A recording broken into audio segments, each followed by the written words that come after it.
presento a nuestros invitados en la mesa de debate. Don Álvaro Martín, miembro de la Junta Directiva de Acción Liberal. Muy buenas tardes. Muy buenas tardes, Xavier. Y ya le conocen todos, don Roberto Hernández, presidente del Club de los Viernes. Buenas tardes. Don Xavier. Les voy a agrupar temas porque tenemos una cantidad de temas. No sé si todos merecen su atención, la de los espectadores, pero sí nuestra obligación. Por un lado, la desunión, mira tú por dónde, del Gobierno, nos da algunas ventajas. Las discrepancias han hecho que lo que se pretendía llevar hoy a Consejo de Ministros, la ley antidesahucios, se paralice. De momento, ya veremos cuántas semanas, ya lo veremos. En segundo lugar, hoy han trabajado en el Tribunal Constitucional. Esto ya por sí es noticia, pero, oiga, es que además han hecho una sentencia reñida, pero han hecho una sentencia muy curiosa.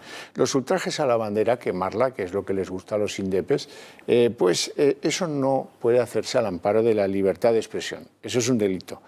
Ha hecho falta que lo reconozca el Tribunal Constitucional. Estupendo, estupendo. Y luego me gustaría escuchar opiniones a propósito de lo que le pasa a una señora italiana que se llama Micaela, que es la propietaria, ha abierto una pizzería en Barcelona, en un barrio trabajador, en el barrio del Clot.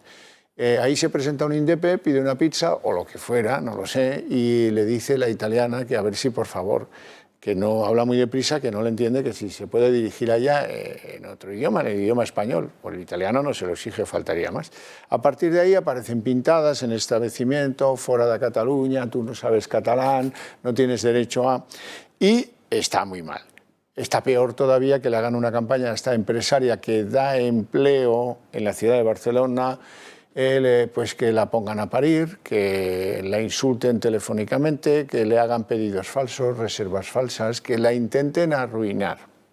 Bueno, y claro, eso está muy mal por parte del INDEPE que haga ese tipo de cosas o de los INDEPES que aupen este boicot a la empresaria. Bien, pero también está muy mal en la chepa de los que han sido presidentes de este país que han consentido que esto llegue a esta fase de escabroso dominio. Por ejemplo, Felipe González, por ejemplo, Aznar, por ejemplo, Rajoy, por ejemplo, Zapatero y, por ejemplo, desde luego, Sánchez. Vamos con esos tres temas, don Álvaro.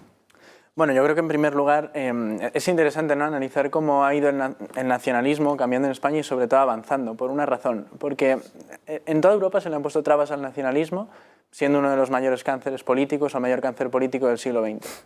Y en España solo se critica un tipo de nacionalismo, en mi opinión de manera acertada, que es el nacionalismo centralista, ¿no? Es decir, pero es que hay muchos nacionalismos autonómicos y entre ellos el más fuerte, el nacionalismo catalán. El nacionalismo catalán además tiene un aspecto que es que no es simplemente nacionalista, es etnonacionalista. Es decir, mete un factor étnico, en este caso lo vemos muy claramente. La etnia catalana para ellos, de hecho lo veíamos muy claro cuando Junqueras hablaba de un ADN superior en Cataluña y decía que tenía un ADN más similar a los franceses. Y esto lo quieren recalcar, ¿no?, los seguidores del independentismo catalán a través de acciones como esta. Y lo vemos claramente, bueno, en acciones como el boicot al restaurante de Marinela, o luego quieren recalcarlo en otras acciones mucho más violentas como la quema de banderas. En este caso, yo creo que es curioso remarcar una cosa, y es que el odio a la bandera, ¿no?, la bandera se utiliza como un símbolo a atacar en ciertos escenarios en los que no tiene nada que ver, porque recordemos que el sindicalista gallego que pide quemar la bandera en Ferrol, y de hecho dice, abro comillas, aquí tenéis el silencio de la puta bandera, hay que prenderle fuego a la puta bandera, con perdón, y cierro comillas. Este señor estaba hablando de la bandera en una reivindicación puramente salarial, estaba pidiendo un aumento de salario para las limpiadoras del cuartel.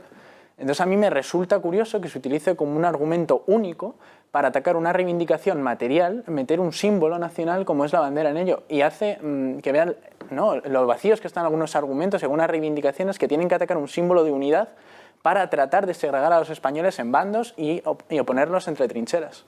Roberto Hernández. Muchas veces cuando dice un tipo como Rufián, por ejemplo, que la bandera no se come y esas cosas que utilizan de forma demagógica y populista, nunca les molestan las banderas en plural, siempre les molesta una en concreto que es la rojigualda, porque no tienen ningún problema, ni tanto ellos como los chicos de Podemos, con la icurriña, ni con la señera, ni con la tricolor, ni con cualquier otra bandera que no sea la española. La única que molesta es la española, porque estos movimientos nacionalistas, nacionalpopulistas, no son tanto como defender lo propio como despreciar lo ajeno, o lo común, lo que es de todos. Y el nacionalismo xenófobo entra primero por la lengua, que es lo que está pasando poquito a poco en Asturias, pero es otro tema, el del bable. Y aquí la lengua se ha convertido en una forma de diferenciación, en una forma de diferenciar entre el autóctono, por así decirlo, como si fuera una oveja, y entre el maqueto o el charnego, y esta señora le pintan, oiga, o habla catalán o váyase de Cataluña. Es decir, este tipo de pintadas que recuerdan a periodos históricos totalmente olvidables que no olvidados, ¿no? De los años 30 en Alemania, por ejemplo, de marcar comercios, pues está pasando en el 2020 en España y ha pasado con la complicidad de unos y el silencio de otros. Y claro, es un nacionalismo coactivo. Cuando van a tu casa, cuando te pintan, cuando te amenazan, cuando te piden prácticamente el impuesto revolucionario lingüístico. Ese impuesto revolucionario es que aprendas catalán, la inmersión lingüística. Los que están en el patio de los colegios vigilando que los niños hablen catalán, que comentaba un periodista medio en broma, medio en serio, que ojalá tuvieran perros allí, pastores alemanes, que ladraran cada vez que un niño hablara en castellano. Bueno, este tipo de totalitarismo está pasando aquí en España en el 2020. O sea, cuando hablan de fascismo, estos que son todos antifascistas, por supuesto, desde su casa, que piensen dónde existe el verdadero fascismo en España, que es en esas comunidades del nacionalismo periférico más o menos reaccionario. Bueno, Marlaska es un tipo perdido entre sus contradicciones.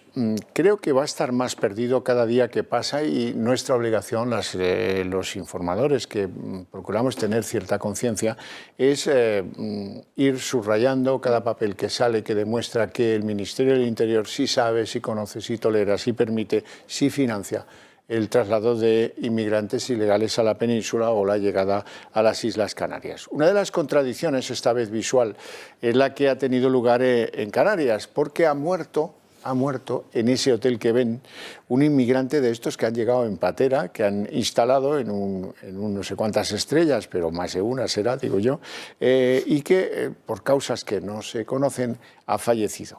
Naturalmente, pues en el Ministerio dirán que ellos no saben qué le llevó a este hotel, que ellos no saben cómo llegó y que ellos no saben por qué no se presentó en el aeropuerto, tal vez con cita para ser evacuado a lugares más propicios, bueno, más propicios que esto, no se me ocurre, donde te dan la comida, en fin, y te instalan en una habitación por la que un turista paga una fortuna. Bueno, esto nos lleva a de las contradicciones de Marlaska, vamos a ir al blanqueo de Otegi. Vamos a escuchar lo que ha dicho hoy Otegi y de cómo tantas veces oigan lo dicho por Otegi sin estar debidamente encapsulado y rebatido, así será de proclive al Frankenstein gubernamental la emisora de televisión que trate de blanquear a Otegi con planteamientos como el que hace hoy.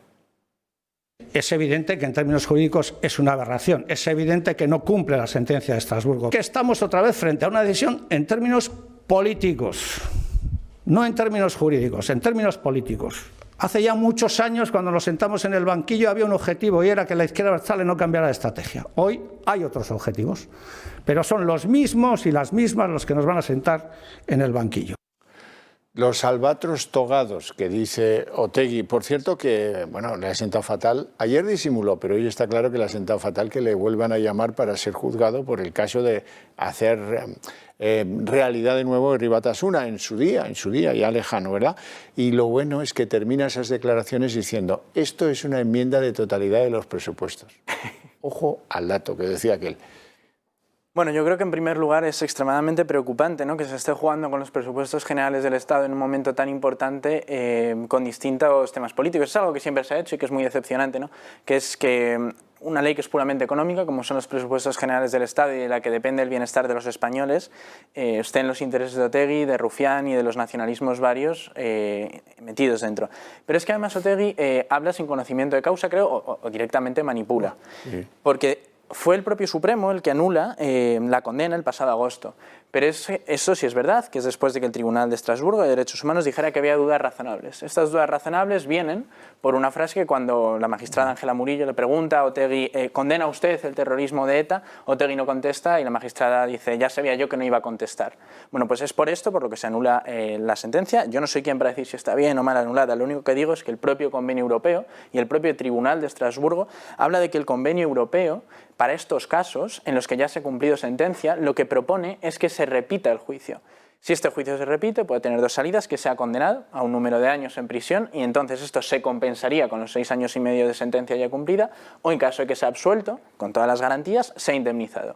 Entonces es un juicio con todas las garantías y además el tribunal de la Audiencia Nacional que lo juzgará estará compuesto por los mismos magistrados, a excepción de Ángela Murillo, que será sustituida porque no es hábil para juzgar a Otegi. Entonces se le está juzgando con todas las garantías y se le está dando dos salidas judiciales perfectamente hábiles. ¿Qué ocurre?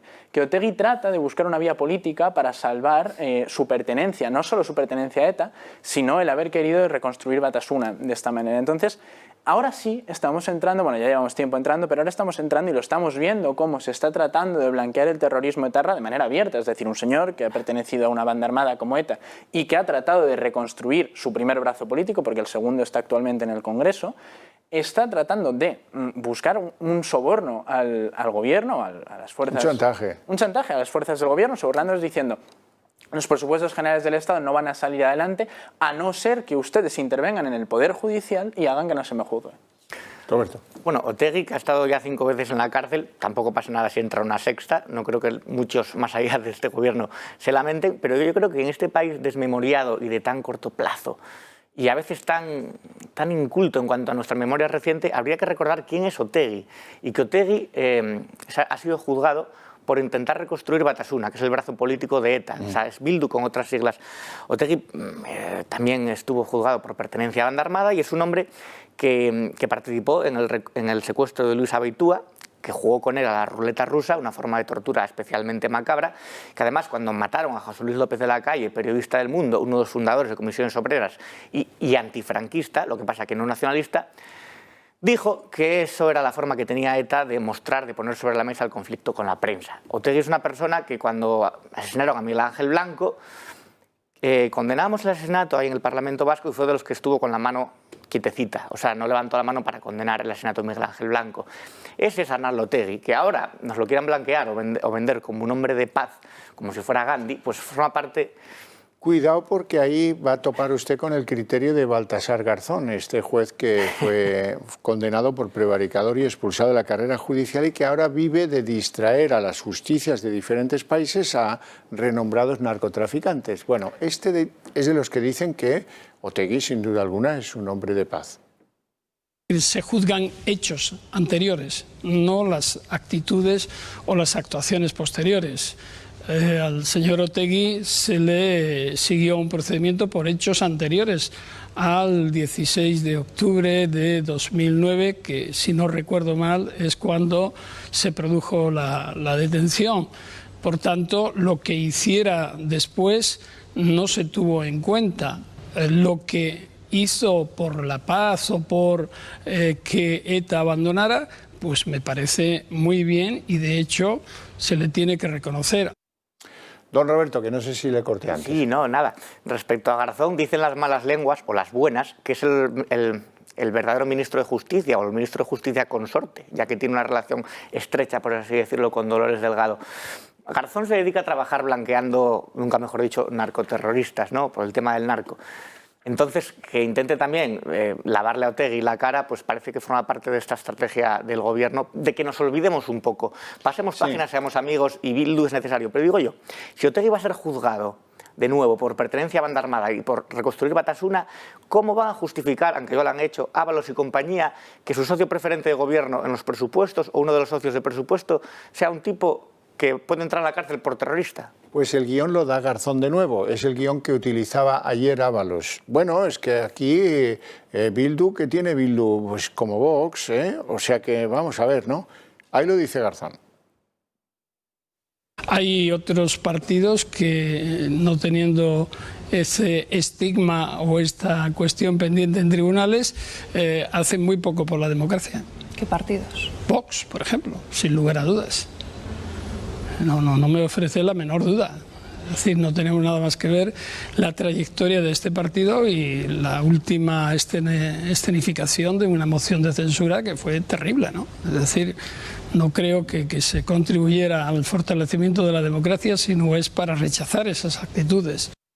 Bueno, lo que cabe preguntarse es qué hace Televisión Española entrevistando a uno que le echaron de la carrera judicial, le echó el Supremo, porque grababa las conversaciones de aquellos a los que imputaba delitos penales con sus abogados, cosa que es bastante impresentable como juez si no es de una dictadura.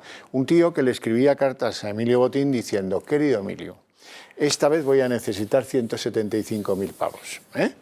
Este es Baltasar Garzón real. Ahora, claro, si el criterio, si vamos, en fin, este señor está condenado en firme y ha sido expulsado de la carrera judicial por cometer el más grave de los delitos que puede cometer un funcionario público. Prevaricar, un juez. Prevaricar. Pues bueno, ahí está siendo entrevistado. Bueno, yo pienso que es que llevar a Baltasar Garzón a dar opiniones sobre temas judiciales o como autoridad moral es lo mismo que llevar a Villarejo a defender a la policía, a la televisión nacional. Es absolutamente lo mismo, ¿no? Y a todos nos extrañaría ver a Villarejo hablando sobre actuaciones policiales. Pues bueno, Baltasar Garzón lo tenemos todos los días en televisión y de hecho se presentó. Yo siempre creo que Baltasar Garzón sigue buscando un puesto político por una razón, porque se presentó por la plataforma Actúa hace relativamente poco, en las últimas elecciones, y siempre trata de lavar los platos sucios del gobierno, de los aliados del gobierno. También es algo que yo llevo diciendo mucho tiempo. Yo, como la gente sabrá, soy muy crítico con Vox y creo que la izquierda lo utiliza en este sentido como una vía de escape. Es decir, justifican todas sus acciones, justifican todos sus pactos a través de Vox. Entonces, Vox es su único argumento. Yo creo que en este caso hay en algunos temas en los que la derecha, o el centro, debería adoptar una posición crítica. Y creo que ser de centro-derecha no implica no tener posiciones extremadamente críticas en algunas cosas.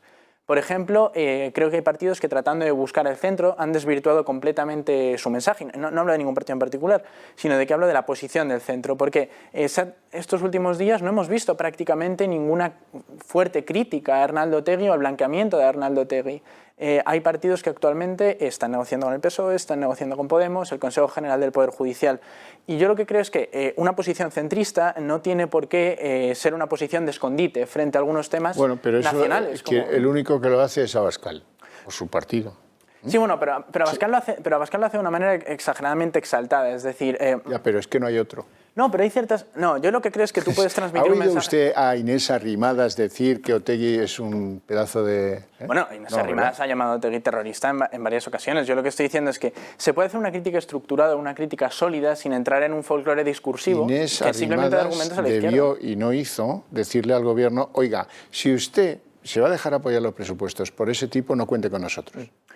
Bueno, en parte sí lo dijo. En parte dijo que si se siguen apoyando en Bildu y RC no iban a votar. Mano tendida hasta el último minuto. Por eso los han votado en contra de los presupuestos. No lo van a votar en contra de los presupuestos. Lo moral tiene que ponerse antes de lo decisorio. Y lo moral aquí hubiera obligado a Inés Arrimadas y a muchos otros a decir: mire, ni enmiendas, ni discusión, ni nada. Si ese es su planteamiento, conmigo no cuente. En fin, yo lo veo así.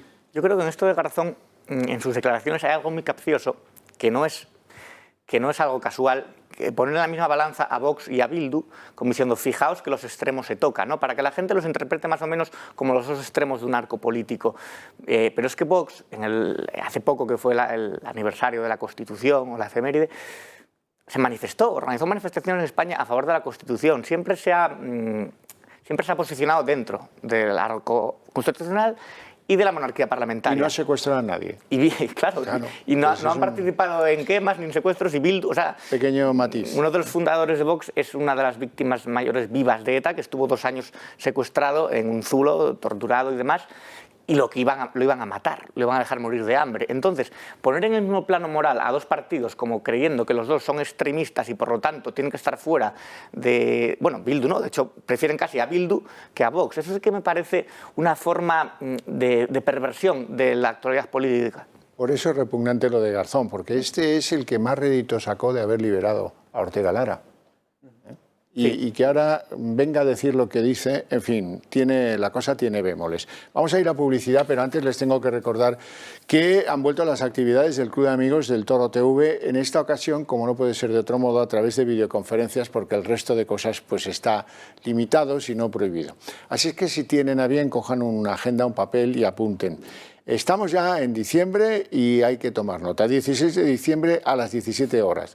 Vamos a pasear por las tradiciones navideñas españolas, desde el Belén a la zambomba, pasando por el villancico o la misa del gallo. De todo ello vamos a hablar con unas personas expertas de esas tradiciones, las navideñas.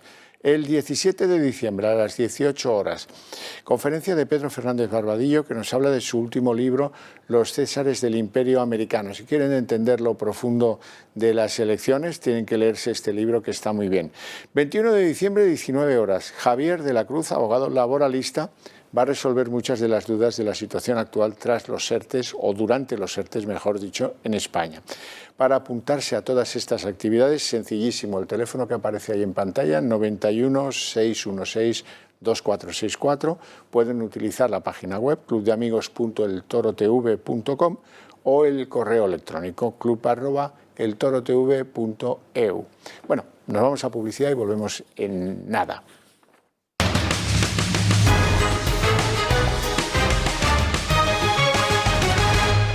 En el Congreso de los Diputados están haciendo la envolvente al Partido Popular a ver si cae de rodillas y acepta revalidar la composición del Consejo General del Poder Judicial con gente de Vox. Ha habido una reunión de 45 minutos Casado-Sánchez después de una llamada de Sánchez a Casado después de 7 semanas de ignorarlo completamente. Bueno, pero como este entra al trapo, pues ha ido a la reunión para resultados cero, estos. Y hoy lo que intentan votar en el Congreso es una envolvente, como les digo. Vamos a aprobar que ese Consejo quede absolutamente disminuido. Y en eso andan. Ya veremos qué conclusiones sacamos de si hoy aprueban o no esa manera de limitar, cercenar la actividad del Consejo General del Poder Judicial. Hoy ha habido un intento de Podemos, anterior a todo eso, una comisión de investigación para el rey emérito. Estos quieren acabar con una ley que constriña la corona según su capricho y derecho. Lo que pasa es que, bueno, pues como no se ha sumado el Partido Socialista, esto ha acabado descarrilando. Vamos a ver un trabajo que hemos preparado a propósito de ese descarrilamiento. El rey llegaba hoy de nuevo al Congreso, pero no él físicamente, sino el tema, una comisión de investigación sobre su persona, aunque la mesa de la Cámara la ha vuelto a rechazar. PSOE. El Parlamento tiene unas funciones que están perfectamente tasadas en la Constitución y entre esas funciones no está la de controlar a la jefatura del Estado. PP. Desde el punto de vista constitucional no ha lugar a esa comisión. Y Vox. Y además no me parece a mí que el Congreso esté para supervisar a la Casa Real. Votaban en contra de investigar a don Juan Carlos por el supuesto uso de las tarjetas Black. Podemos a favor, pero en solitario. Siguen el criterio de los letrados del Congreso. La Constitución y el Constitucional impiden a la mesa investigar al emérito. El ministro de Justicia lanzaba una advertencia. Estamos jugando con la idea del modelo de Estado, con nuestro modelo de Estado. Y es un arco de bóveda que podemos quitar una pieza y derrumbársenos todo. Pero desde Más País han registrado de nuevo la ley de responsabilidad de la monarquía que ya se rechazó en septiembre, lanzando además una advertencia a la Cámara. La mesa no tiene entre sus funciones decidir si una iniciativa es constitucional o no. Porque dicen que la posibilidad de que el rey emérito hubiese incurrido en casos de corrupción no es una cuestión personal, tiene que ver con la opacidad y con la imposibilidad de la transparencia y del control a la institución de la jefatura del Estado y de la corona. Y los morados, por su parte, insisten. Se refiere a hechos que han tenido lugar, todos ellos con posterioridad a la aplicación, no se aplica el artículo de la inviolabilidad. Aunque no era la única iniciativa, otra, también vetada por la mesa, era la petición de explicaciones a la ministra de Hacienda sobre la regularización fiscal del emérito. Pisarello se ha quedado estupefacto y ha ido elevando el tono hasta convertirlo en sarcástico. Llevar el apellido Borbón pues parece ser una carta blanca para delinquir. Por quinta vez, las investigaciones al emérito han sido rechazadas en la Cámara. Roberto. Claro, cuando se trata de investigar cualquier hecho aquí delictivo fiscal, hay que pensar que la figura de Juan Carlos I no es un elemento judicial cualquiera. Esto se trata de una enmienda a la totalidad de la monarquía. O sea, es un jaque al rey disimulado en el padre, pero que en realidad va al hijo y a toda la monarquía parlamentaria. Los Borbones a los tiburones, decía la que hoy es ministra de Igualdad, los que quieren perseguir los delitos de odio en Internet y demás cosas. Entonces, Es muy curioso también cuando hay estas discrepancias entre el PSOE y Podemos, como si fueran dos partidos que estuvieran en ámbitos distintos, pero si son el gobierno. O sea, los dos forman parte del gobierno. ¿Cómo puede el ministro de Justicia salir siempre rebatiendo las cosas que dice Podemos? Me llama muchísimo la atención también las declaraciones de Íñigo Errejón, porque pienso que es una de las personas más cínicas y más hipócritas que existen hoy en día en la actualidad política española. Le hemos escuchado, los que seguimos la trayectoria, yo creo, desde que estaban en CEPS, decir aquello del cálido viento latinoamericano que hacía falta en España y deshacerse en loas a Hugo Chávez y demás. Luego reculó. Luego dijo que lo de las 3 comidas al día, que bueno, que lo quería matizar, claro. Es hipócrita, es malo, pero no es tonto. Entonces, bueno, también está ahí Echenique, Pisarello, o sea, no hay más que ver qué tipo de fauna está en contra de la monarquía parlamentaria para que uno, como ya hemos hablado alguna vez, refuerce su sentimiento grande, débil o como sea, monárquico. Porque, sí, claro, sí, dice, si para esto el rey es un problema, me hago monárquico, ¿no? Eso es. Álvaro Martín. Sí, yo estoy totalmente de acuerdo con Roberto en que esto es una enmienda a la totalidad de la institución monárquica. Entonces, yo lo que creo es que, bueno, yo siempre he pensado que las comisiones de investigación del Congreso no sirven de mucho para investigar ya hasta la justicia, y las comisiones de investigación siempre devienen en comisiones políticas, todas ellas, y lo hemos visto que lo que se trata no es de investigar el hecho que supuestamente se está investigando, sino que se aprovechan para hacer discursos políticos, mítines, atacar al investigado, a los que están defendiendo al investigado. Partiendo de ahí, yo lo que sí que creo es que el centro-derecha de este país debería haber adoptado una posición quizás algo más crítica con este tema. ¿Por qué? Me explico. Creo que políticamente habría sido muy inteligente decir vamos a adoptar una posición crítica únicamente con aquello que ha podido constituir un fraude fiscal de don Juan Carlos. Y entonces de esta manera no se permite que Podemos se escape, tenga una vía de escape en la que decir no, nosotros vamos a criticar este supuesto fraude fiscal de don Juan Carlos y además vamos a hacer una enmienda a la totalidad de la monarquía si tú haces una defensa cerrada y total, ¿no?, de la figura del rey emérito. Entonces yo creo que en este sentido habría sido una posición más inteligente, al menos en el juego político. Luego, a mí lo que me sorprende es que gente como Echenique, Monedero, Pablo Iglesias, salgan a criticar o a pedir que se juzgue o que se investigue a cualquier persona. Iglesias, que recuerdo que está siendo investigado por chantaje con agravante de género, Echenique, que por fraude fiscal al no pagar a su asistente, y Monedero por tener dinero en paraísos fiscales. Y bueno, y Podemos un partido imputado, o sea, tampoco se nos olvide. Es que Iglesias estaría imputado si no fuera aforado. Si no fuera parte de la casta, ya estaría imputado por todo aquello de la tarjeta y de a la que le dio un Sí, pero periódico. eso estaba amparado por la legitimidad de participar en una política revolucionaria. El revolucionario no comparte la ley burguesa. Eso es así Echenique tiene 2 condenas ya. Desde tiempos de la Revolución de París. En fin, vamos a divertirnos un poco y me gustaría que termináramos con una sonrisa en los labios. Ha habido un señor que se llama Eneco Andueza, deduzco que vasco, que ha hecho un libro sobre la tauromaquia, que tampoco es un tema muy habitual aquí. Bueno, pero él sostiene una teoría. La tauromaquia no es de izquierdas ni de derechas, desde luego. No tiene nada que ver con una cosa ni con la otra. La cuestión viene a legitimar este autor que, óigame, es que se puede ser de izquierda y aficionado a los toros. A ver qué pasa. La cuestión es que le ha hecho Carmen Calvo el prólogo al libro. En ese libro dice que la tauromaquia, como patrimonio del pueblo, no puede descapitalizarse ideológicamente. Quizá uno de los mayores valores que posee es que es un elemento aglutinador de la propia sociedad, un exponente identitario que curiosamente es tan de izquierdas como de derechas. Cierro la cita. Esto significa que la tauromaquia es cultura, querido amigo, que se puede decir mucho más breve y de forma más atinada. Yo no soy yo quien va a valorar lo que dice la Calvo. La Calvo está absolutamente reconocida internacionalmente por sus frases. Las frases de la Calvo son todas ellas adorables. Algunas de ellas son un tanto confusas, eso sí. Incluso antes de haber sufrido el COVID también. También, por ejemplo, esta que yo muchas veces me pongo para dormir. Pero dese una vuelta por el mundo, dese una vuelta a la realidad. Yo también trabajo en el ámbito privado muchos años, soy funcionaria pública. Tiene la cosa, no hace falta que la volvamos a poner, ¿no? Tú lo has entendido, ¿no, Roberto? Oiga, dese una vuelta, que yo conozco muy bien el sector privado. No en vano llevo no sé cuántos años siendo funcionaria pública. Conoce el sector privado de cuando están defendiendo la sanidad pública y luego cuando se contagian de COVID por las manifestaciones se van a la Ruber. Bueno, se conoce, no la vamos a absolver, pero se conoce que a la Calvo le gusta la tauromaquia y alguna vez se la ha fotografiado en alguna plaza de toros. Van a ver alguna de esas imágenes. Lo que no esperaba nadie, está está la Calvo, en el tendido no sé qué, en fin, o en el burladero no sé cuántos. Lo que no esperaba nadie que se le echara encima a un podemita que se llama Sergio Torres y que en las redes sociales ha colgado una cosa que dice: desde el respeto, sorprende mucho cómo en la actualidad se puede argumentar la defensa de la tauromaquia desde una visión progresista. @PSOE. En origen rechazaba este cruel espectáculo. Si Pablo Iglesias Pose dirigiera ahora el PSOE, tú y Carmen Calvo podríais ser expulsados. Y esto lo adjunta un editorial del Socialista del año 36, debe ser, el órgano central del Partido Obrero, cuando el Partido Socialista era obrero.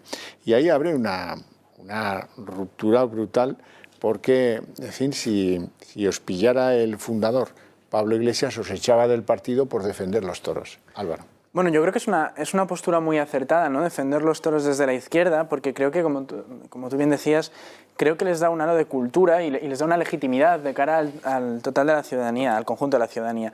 De hecho, a mí me gustaría recordar que Podemos, que se constituye por círculos, Podemos tiene un círculo taurino. Existe un círculo taurino en Podemos, que de hecho son bastante activos en redes sociales y que tienen una parte de abonos en el tendido 7 de la Plaza de las Ventas. Llevan además su pancarta, son un grupo pequeño, pero es el círculo taurino de Podemos. Entonces, a mí me gustaría pedirle explicaciones a este señor y decirle cómo su propio partido está autorizando que haya un círculo taurino sin tan contrarios son. Y luego, otra cosa más, es decir, son admiradores abiertamente del Che Guevara cuando el Che Guevara era fanático de la tauromaquia. Es decir, el Che Guevara, al igual que muchos de izquierdas como Picasso. De la tauromaquia y de encerrar homosexuales en campos de concentración. Cosa que tampoco critican. A ver, Roberta. Este libro tiene una cosa muy curiosa, es que la izquierda siempre tiene la necesidad de justificar sus supuestos pecados. Es decir, soy taurino, sí, pero te lo voy a justificar desde la izquierda, desde mi parte. Carmen Calvo, Joaquín Sabina son taurinos, pero tienen esa necesidad, ¿no?, de nuestra superioridad moral. Desde la izquierda te voy a justificar que, a pesar de que somos de izquierdas, tenemos estos pecados, estas desviaciones, por así decirlo, y somos taurinos. Entonces tratan de explicarlo y bueno, y nada, decirle al hombre este que escribió el tuit que si Pablo Iglesias Pose estuviera ahora, a lo mejor no los echaba del partido, a lo mejor los mandaba a fusilar, que también es una cosa... Bastante de los tiempos en el terreno cultural de la izquierda española, sí. O de las checas, en las checas no sé si torturaban también por ser taurino, por ir a misa sí, eso está claro. Ahora por ser taurino todavía no, ya llegará, porque esto es un cambio cultural de quinta generación. No tenemos tiempo para más, os agradezco mucho que hayáis querido estar aquí conmigo acompañándome esta tarde y nos vamos dentro de un poquito a ver si le encontramos el pulso a la economía que falta, nos va a hacer un buen médico con un espectógrafo de lujo porque no levantamos cabeza.